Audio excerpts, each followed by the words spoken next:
Bagalkot by election ಅಖಾಡಕ್ಕೆ ಸಿದ್ದು ಎಂಟ್ರಿಯನ್ನ ಕೊಟ್ಟಿದ್ದಾರೆ. ಉಪಚುನಾವಣೆ ಗೆಲ್ಲಲು ಕ್ಷೇತ್ರದಲ್ಲಿ ಕೈಪಡೆ ಠಿಕಾಣಿಯನ್ನ ಹೂಡಿದೆ. ಬಾಗಲಕೋಟೆ ಬೈ ಎಲೆಕ್ಷನ್ ಅಖಾಡಕ್ಕೆ ಸಿದ್ದು ಎಂಟ್ರಿ. ಉಪಚುನಾವಣೆ ಗೆಲ್ಲಲು ಕ್ಷೇತ್ರದಲ್ಲಿ ಕೈಪಡೆ ಠಿಕಾಣಿ. ಮಲ್ಲಿಕಾರ್ಜುನ್ ಚರಂತಿಮಠ ಮನೆಗೆ ಸಿಎಂ ಡಿಸಿಎಂ ಭೇಟಿ. ಕಳೆದ ಬಾರಿ ಚುನಾವಣೆಯಲ್ಲಿ ಪಕ್ಷೇತರವಾಗಿ ಸ್ಪರ್ಧಿಸಿದ್ರು. ಕೈ ಟಿಕೆಟ್ ಆಕಾಂಕ್ಷಿಯಾಗಿರುವ ಮಲ್ಲಿಕಾರ್ಜುನ್ ಭೇಟಿ. ಆದ್ರೆ ಮಲ್ಲಿಕಾರ್ಜುನ್ ಚರಂತಿಮಠ ಮನೆಗೆ ಸಿಎಂ ಭೇಟಿಯನ್ನ ಕೊಟ್ಟಿದ್ದ. ಬಾಗಲಕೋಟೆ ರಾಜಕೀಯದಲ್ಲಿ ನಡೆಯುತ್ತಾ ಬಿಗ್ ಟ್ವಿಸ್ಟ್. ಹಾಗಾದ್ರೆ ಮೇಟಿ ಕುಟುಂಬದವರಿಗೆ ಟಿಕೆಟ್ ನೀಡಲು ಪ್ರಥಮ ಆದ್ಯತೆ. ಸಚಿವರು ಶಾಸಕರು ಭೇಟಿಯಾಗಿ ಚರ್ಚೆ ನಡೆಸಿದ್ದೆ ಸಸ್ಪೆನ್ಸ್. ಮೇಟಿ ಕುಟುಂಬಕ್ಕೆ ಟಿಕೆಟ್ ಕೈ ತಪ್ಪಿದ್ರೆ ಮಲ್ಲಿಕಾರ್ಜುನ್ಗೆ ಮನೆ ಹಾಕ್ತಾರ? ಸಾರ್ವಜನಿಕ ವಲಯದಲ್ಲಿ ಚರ್ಚೆಗೆ ಗ್ರಾಸವಾದ ಸಿಎಂ ಭೇಟಿ.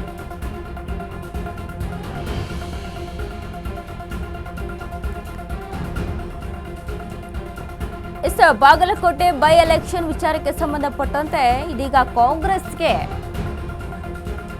ಪ್ರತಿಷ್ಠೆಯ ಒಂದು ಕ್ಷೇತ್ರ ಸದ್ಯಕ್ಕೆ ಉಪಚುನಾವಣೆಗಳಲ್ಲಿ ಬಾಗಲಕೋಟೆ ಮತ್ತು ದಾವಣಗೆರೆ ಕ್ಷೇತ್ರಗಳು.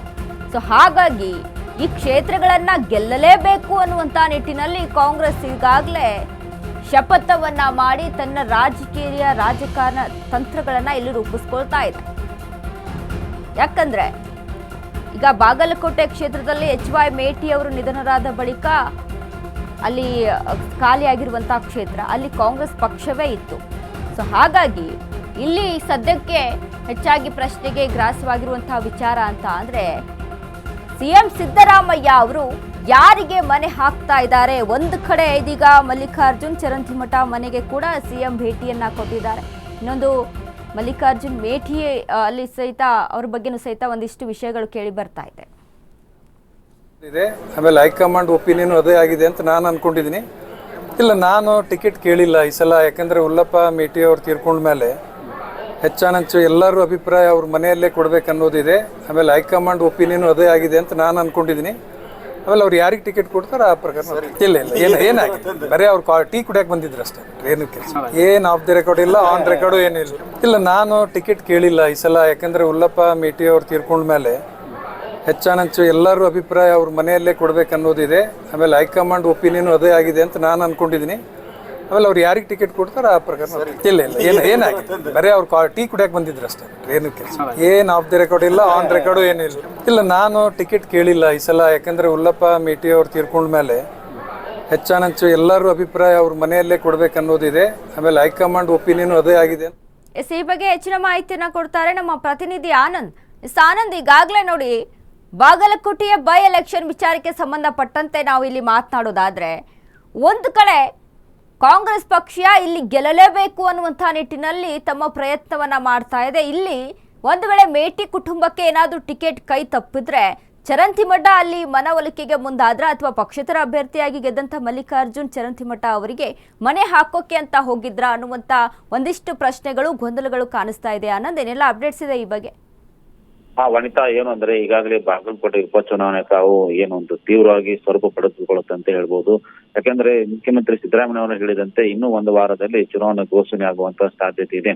ಈ ಹಿನ್ನೆಲೆಯಲ್ಲಿ ಏನು ಈಗ ಇವರು ಮೆಡಿಕಲ್ ಕಾಲೇಜ್ ಅಡಗಲ ಸಮಾರಂಭಕ್ಕೆ ಬಂದ ಸಂದರ್ಭದಲ್ಲಿ ಏನು ಮಧ್ಯಾಹ್ನ ಸಮಯದಲ್ಲಿ ಚರಂತಿಮಠ ಅವರು ಮಲ್ಲಿಕಾರ್ಜುನ್ ಚರಂತಿಮಠ ಅವ್ರ ಮನೆಗೆ ಭೇಟಿ ನೀಡಿ ಔಪಚಾರಿಕವಾಗಿ ಒಂದು ಏನು ಚರ್ಚೆ ನಡೆಸಿದ್ದಾರೆ. ಇದು ಏನು ಔಪಚಾರಿಕ ಭೇಟಿ ಆದ್ರೂ ಒಂದೊಂದು ರಾಜಕೀಯ ತಿರುವು ಪಡೆಯುವಂತ ಸಾಧ್ಯತೆ ಇದೆ. ಯಾಕಂದ್ರೆ ಈಗಾಗಲೇ ಮೇಟಿ ಅವ್ರ ಕುಟುಂಬದವರಿಗೆ ಟಿಕೆಟ್ ನೀಡಬೇಕೆಂಬುದು ಒಂದು ಚರ್ಚೆ ಆಗ್ತಾ ಇದೆ.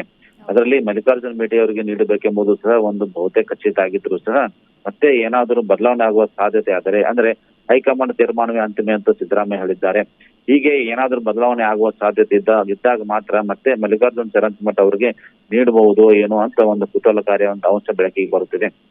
ಯಾಕಂದ್ರೆ ಮಲ್ಲಿಕಾರ್ಜುನ್ ಚರಂತಿಮಠ ಈ ಹಿಂದೆ ವಿಧಾನಸಭಾ ಏನು ಒಂದು ಚುನಾವಣೆ ಸಂದರ್ಭದಲ್ಲಿ ಪಕ್ಷೇತರಾಗಿ ಅಭ್ಯರ್ಥಿಯಾಗಿ ಸ್ಪರ್ಧೆ ಮಾಡಿದ್ರು. ಜೊತೆಗೆ ಏನು ಕಾಂಗ್ರೆಸ್ ಪಕ್ಷದ ಪರವಾಗಿ ಅವರು ತಮ್ಮ ಒಲವು ತೋರಿಸುವ ಹಿನ್ನೆಲೆಯಲ್ಲಿ ಕಾಂಗ್ರೆಸ್ ಪಕ್ಷದ ಗೆಲುವು ಆಗಿತ್ತಂತ ಹೇಳ್ಬೋದು. ಈ ನಿಟ್ಟಿನಲ್ಲಿ ಈಗ ಮತ್ತೆ ಅವ್ರಿಗೇನು ಏನು ತೆಗೆದುಕೊಂಡ್ರೆ ಸಾಕಷ್ಟು ಗ್ರಾಮೀಣ ಭಾಗದಲ್ಲಿ ಅವ್ರದೇ ಒಂದು ಪ್ರಭಾವ ಇದೆ ಮತ್ತು ಜನಬೆಂಬಲ ಇದೆ. ಅಕಸ್ಮಾತ್ವಾಗಿ ಮೆಟೀರಿಯಲ್ ಕುಟುಂಬದ ಕೈ ತಪ್ಪಿದಲ್ಲಿ ಮಲ್ಲಿಕಾರ್ಜುನ್ ಚರಂತಿ ಮಠ ನೀಡಬಹುದು ಎಂಬುದು ಸಹ ಒಂದು ಚರ್ಚೆ ಆಗ್ತಾ ಇದೆ. ಈ ಬಗ್ಗೆ ಅಂತಿಮ ಸ್ವರೂಪ ಪಡೆಯಬೇಕಾದ್ರೆ ಚುನಾವಣೆ ಘೋಷಣೆ ಆದ ನಂತರ ಸಿದ್ದರಾಮಯ್ಯನವರು ಹೇಳಿದಂತೆ ಹೈಕಮಾಂಡ್ ತೀರ್ಮಾನವೇ ಅಂತಿಮ ಅಂದಿದ್ದಾರೆ. ಆ ಬಳಿಕ ಅದೊಂದು ಚರ್ಚೆ ಆದ ಬಳಿಕ ಒಂದು ಅಂತಿಮವಾಗಲಿದೆ ಅಂತ ಹೇಳ್ಬೋದು ವನಿತಾ. ಥ್ಯಾಂಕ್ ಯು ಆನಂದ್ ನಿಮ್ಮೆಲ್ಲ ಮಾಹಿತಿಗೆ.